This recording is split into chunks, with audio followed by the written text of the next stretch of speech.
جس آدمی کے سامنے حساب و کتاب نہیں ہوتا وہ بڑی بے فکری کی زندگی گزارتا ہے.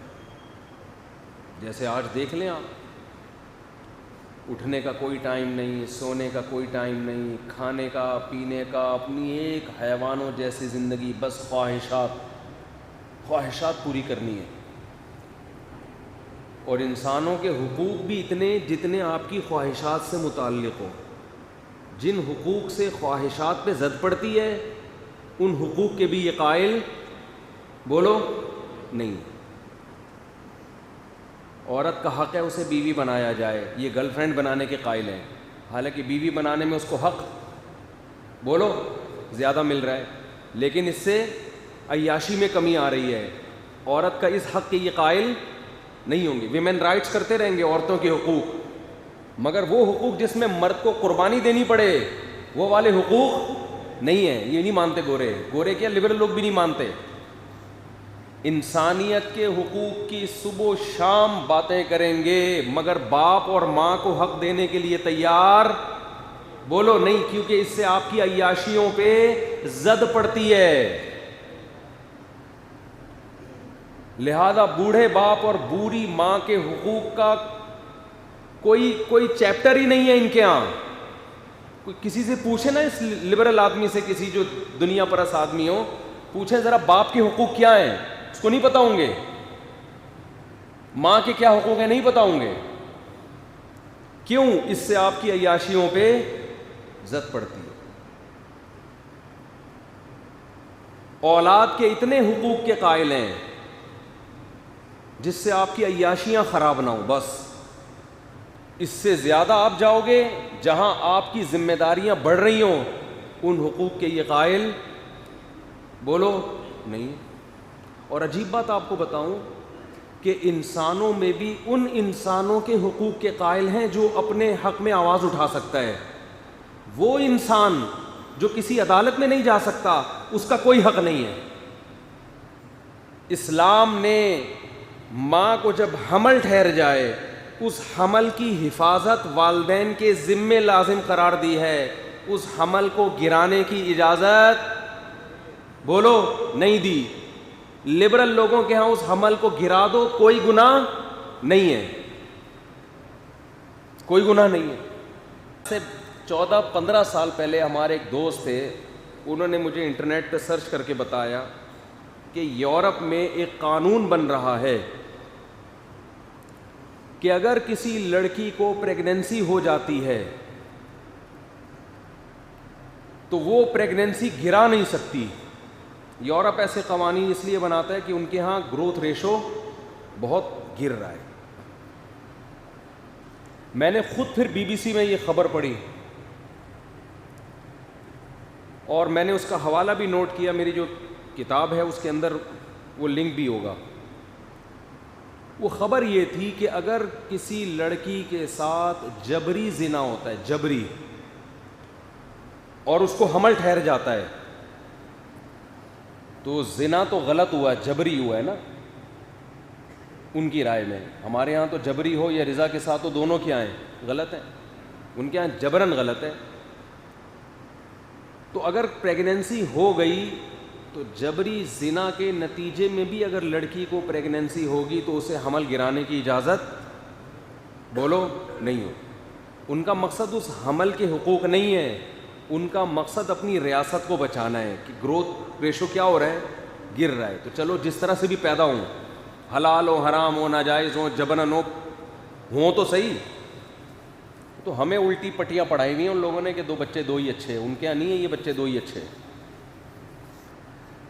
ان کے آئیں کہ ہوں گے تو اچھے ہوں گے نا 2 ہوں گے تو یہ تو نسل ہی ختم ہو جائے گی. اچھے برے کی بحث تو جب ہوتی ہے جب آبادی تو ہو. ابھی میرا سفر ہوا بلوچستان کا, ایک تو کراچی ہے واقعی. میری طبیعت چند دن پہلے بہت زیادہ خراب ہو گئی تھی تو مجھے خیال ہوا کہ آب و ہوا تبدیل ہونی چاہیے, اس کے بغیر یہ سیٹ نہیں ہو رہا معاملہ. آپ کو بھیا کھانسی وانسی بہت ہو رہی تھی, گلا صحیح نہیں ہو رہا تھا, تو میں نے کہا تھوڑی ہوا چینج کرتے ہیں, 2 دن کے لیے چلتے ہیں. زیارت ہائٹ پر ہے نا کافی. ہم جب زیارت گئے ہیں، بس یہ ایک منٹ کی بات ہے، کراچی کے ہم نے بھنگی خانہ کہا نا، تو تھوڑا سا فضیلت بھی سن لیں کراچی۔ بھنگی خانہ تو لوگوں نے بنایا ہوا ہے اس کو، تو جب میں گیا ہوں تو وہاں اتنی خشکی، اور ہائٹ 7,500 فٹ کی تقریباً بلندی پر ہے، تو آکسیجن کا لیول بھی نہیں ہے وہاں، سر بھاری ہونے لگتا ہے لوگوں کا جا کے۔ اس کے بعد جب میں کراچی واپس پہنچا ہوں نا، پھر میں بائی ایئر آیا وہاں سے کوئٹہ سے، تو جیسے ہی ایئرپورٹ سے باہر نکلے ایسی باہر جیسی ہوائیں، آہا، یہ ہوائیں آپ کو اس وقت پورے ملک میں نہیں ملیں گی۔ اتنا پیارا موسم کراچی کا یار، ہم نے کہا ہم خواہ میں کراچی چھوڑ کے ادھر ادھر بھاگ رہے ہیں یار، بھنگی خانہ ہو کے بھی اللہ کا شکر ہے وہ یہ بھنگی خانے کا لفظ اتنا پھیل گیا ہے بھی، ایک امریکہ سے ایک مولانا صاحب آئے، مجھے کہنے لگے وہ جنگی خانہ، ان کو وہ لفظ نہیں سمجھ میں آ رہا تھا، کہہ رہے ہیں وہ آپ نے کہا ہے کراچی جنگی خانہ، میں نے کہا جنگی نہیں بھنگی خانہ بولا تھا، اور ہے نہیں، لوگوں نے بنا دیا ہے۔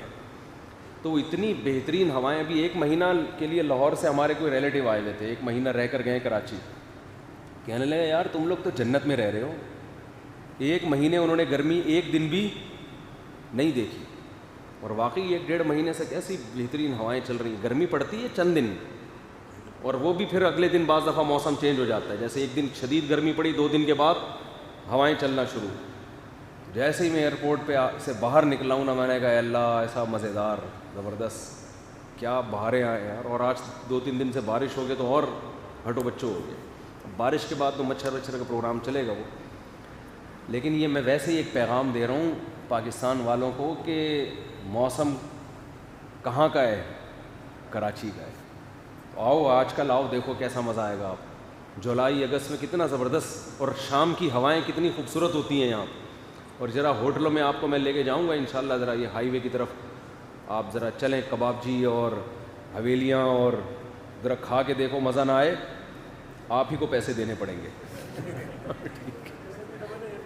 ہیں، پیسے ڈبل ہیں، اچھا چلو خیر، تو خیر اچھا واپس آ کے صحت بھی ٹھیک ہونا شروع ہو گئی اللہ مجھے۔ وہاں تھے خشکی اتنی، وہ زیارت کے لوگوں نے بتایا بارشیں نہیں ہوئی، اتنا خراب موسم ہوتا نہیں ہے لیکن بارشیں نہ ہونی، وہ خشکی سے اور دماغ خراب ہو گیا۔ خیر آکسیجن لیول یہاں پورا ہے، ہائٹ پہ نہیں ہے نا زیادہ، تو خیر بات یہ چل رہی تھی، کیا بات چل رہی تھی؟ تو سارا بیان ہی دائیں بائیں جا رہا ہے، جلدی آپ لوگ بھی تو بھول جاتے ہو۔ نہیں آزادی کی بات نہیں چل رہی تھی، وہ جو موضوع چل رہا تھا میرا، ہاں میں یہ عرض کر رہا تھا کہ وہ BBC کی رپورٹ تھی نا، میں نے خود پڑھی، پھر وہ کہ بھئی اس پر بحث ہو رہی ہے کہ جبری زنا کے نتیجے میں اگر عورت کو حمل ٹھہر جائے تو اسے بچہ گرانے کی اجازت نہیں ہونی چاہیے۔ خیر اس پر خواتین نے احتجاج کیا اور اس قانون کو پاس، اس وقت کی رپورٹ یہ ہے کہ پاس نہیں ہونے دیا۔ تو اب واللہ عالم اب کیا قانون ہے مجھے نہیں معلوم، تو اس پہ یہ تھا کہ بھئی ایک عورت کو زبردستی مجبور کرنا کہ وہ بچہ پیدا کرے، یہ اس عورت کی مرضی کے بغیر جائز نہیں ہے، یعنی اس کی یہ اجازت نہیں ہونی چاہیے، یہ عورت کے رائٹ کے خلاف ہے۔ جو اصل پوائنٹ کی بات میں بتانا چاہتا ہوں وہ سمجھیں کہ یہ عورت کے حقوق کے خلاف ہے، کہ وہ بچہ پیدا نہیں کرنا چاہ رہی اور آپ اس سے پوچھے بغیر اس پر ایک قانون مسلط کر دیں۔ لہذا خواتین نے جو احتجاج کیا ہے تو یہ احتجاج اس کی علامت ہے کہ خواتین اس قانون پہ راضی نہیں ہیں، تو ہم خواتین کے حقوق کی پاسداری کے لیے اس قانون کو کیا کرتے ہیں؟ معطل۔ اب جو پوائنٹ ٹو بی نوٹڈ ہے وہ یہ ہے جو ابھی میں بیان کر رہا ہوں، اس پر ایک انگریز نے لکھا کہ عورت کے حق کے تحفظ کے لیے جب اس کو بچہ گرانے کی اجازت دی ہے تو اس میں بچے کا کیا قصور ہے؟ کروڑوں سیلز میں سے ایک ہوتا ہے جس کو اللہ انسان بنانے کے لیے منتخب کرتے ہیں، یہ اللہ کی سلیکشن ہوتی ہے، یہ سلیکشن ہوتی ہے اللہ کی طرف سے۔ دیکھو حرم میں جیسے پرندے کو مارنا حرام ہے، پرندے کے انڈے کو توڑنا بھی کیا ہے؟ بولو نا، جائز نہیں ہے۔ جو پرندے، جن پرندوں کا شکار حرم میں ناجائز ہے نا، جیسے کبوتر چڑیا وغیرہ، حرم میں تو آپ کچھ بھی نہیں کر سکتے نا، کوئی یعنی درخت بھی نہیں کاٹ سکتے آپ، تو حرم میں پابندی، جوں نہیں مار سکتے آپ. تو فقہاء کا اس پر اتفاق ہے کہ جیسے حرم میں آپ پرندہ نہیں مار سکتے، پرندے کے انڈے کو بھی نہیں توڑ سکتے. کیوں؟ اسے بھی اللہ نے سلیکٹ کر لیا ہے ایک مخلوق بنانے کے لیے.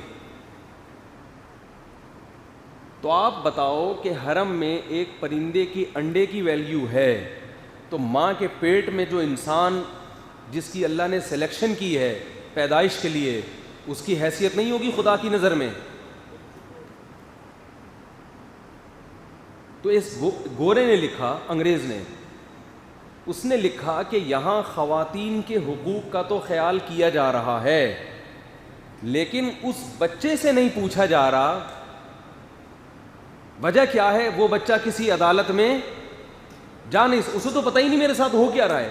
اس نے کہا یہ قانون انصاف پر مبنی اس وقت ہوگا کہ اس بچے کو پیدا ہونے دیا جائے، پھر اسے بالغ ہونے دیا جائے، پھر اسے عدالت کے کٹہرے میں لایا جائے کہ تو اس پروسیس پہ راضی تھا یا نہیں تھا. اگر وہ کہتا نہیں تھا، اسے گولی مار دی جائے، اور اگر وہ کہے مجھے زندگی چاہیے، تو اسے بھی اتنا ہی جینے کا حق ہے جتنا اس بچے کی ماں کو. سمجھ میں آ رہی ہے بات کہ اسلام میں اور یہ جو اسلام کے جو لبرل لوگوں کے قوانین ہیں، ان میں بیسک فرق کیا ہے؟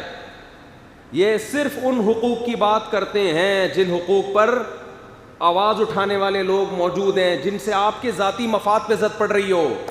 جن حقوق سے آپ کے ذاتی مفاد پہ زد نہیں پڑتی، تو اس پہ یہ بالکل بھی آواز نہیں اٹھاتے. تبھی بوڑھے ماں باپ کا ان کے ہاں کوئی حق نہیں ہے، بوڑھی ماں کا کوئی حق نہیں ہے.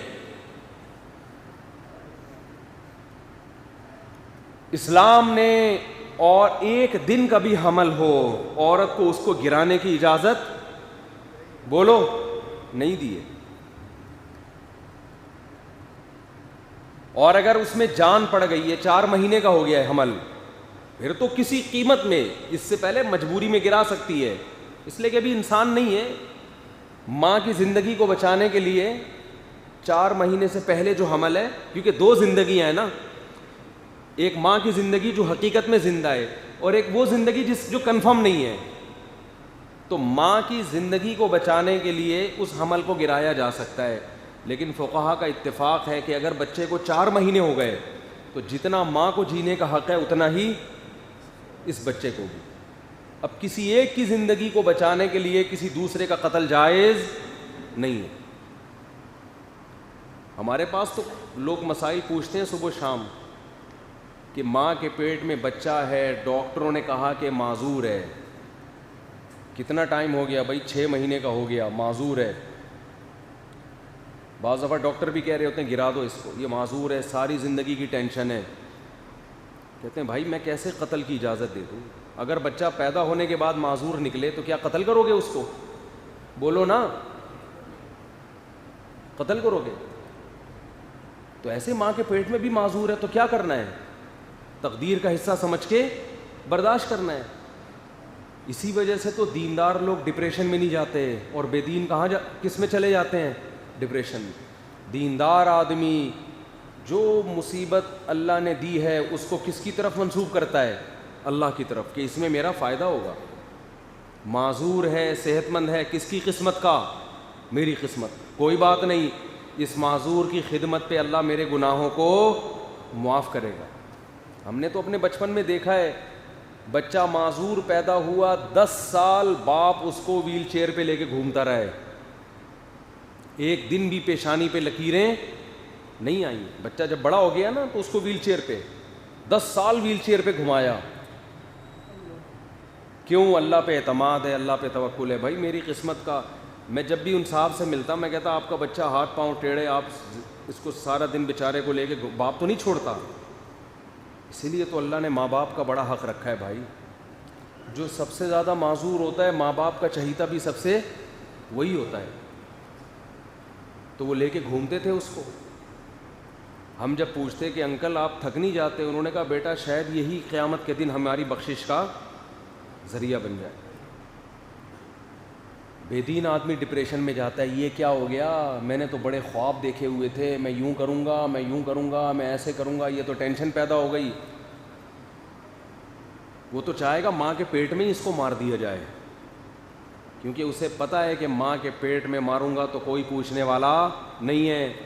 عرب اپنی بیٹیوں کو زندہ دفن یہی سوچ کے کر دیا کرتے تھے کہ ابھی قتل کر دو، اس کا پوچھنے والا کوئی نہیں. پوچھتا تو باپ ہے نا، جب باپ ہی قتل کر رہا ہے تو کون پوچھے گا. اسی پہ قرآن کی آیتیں نازل ہوئیں. وَإِذَا الْمَوْءُودَةُ سُئِلَتْ بِأَيِّ ذَنبٍ قُتِلَتْ. اللہ فرماتے ہیں کہ یونائٹڈ نیشن نہیں پوچھے گی تم سے، تمہارے ملک کا کنٹری نہیں پوچھے گا، اصل عدالت تو اللہ کی ہے. وَإِذَا الْمَوْءُودَةُ سُئِلَتْ بِأَيِّ ذَنبٍ قُتِلَتْ. فرمایا ایک دن ایسا قائم ہونے والا ہے کہ اللہ زندہ دفن کی ہوئی بچی کو عدالت کے کٹہرے میں لائے گا، اور اللہ کہے گا تجھے تو یہ بھی یاد نہیں کہ تجھے مارا کس نے تھا، تو معصوم تھی.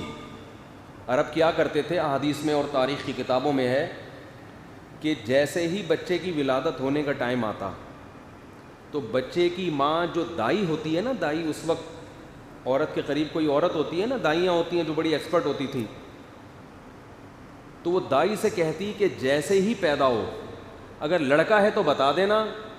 اچھا پہلے سے گڑھا کھود کے رکھتے تھے وہ لوگ زمین کے اندر. میں نے وہ جگہ دیکھی ہے، جو لوگ بھی مکہ جاتے ہیں وہ قبرستان جہاں پر بچیوں کو زندہ دفن کیا جاتا ہے، اللہ کی قدرت یہ ہے کہ اس قبرستان پہ کوئی عمارت تعمیر نہیں ہو پا رہی. حکومت سعودیہ نے بہت کوشش کی وہاں سڑک بنانے کی، انہوں نے تو نشانات سارے ختم کر دیے نا ہر چیز کے. لیکن عجیب اللہ کی قدرت ہے، آپ وہاں جائیں لوگ بتائیں گے آپ کو، یہاں کوششوں کے باوجود بھی نہیں ہو پا رہا کچھ بھی. شاید اس لیے کہ اللہ نے وہ جگہ محفوظ رکھی ہے کہ جب بھی کل کوئی ویمن رائٹس کے نام پہ علماء کا مذاق اڑائے، خواتین کے حقوق کے نام پہ اسلام کا مذاق اڑائے کہ یہ اسلام نے عورت کو یہ کر دیا، عورت کو یہ کر دیا، تو اسے یہ قبرستان دکھاؤ کہ اسلام ہے جس نے بچیوں کے حقوق بیان کیے. اس لیے مسلمان بچی کی پیدائش پہ، اس کی پیشانی پہ کبھی لکیریں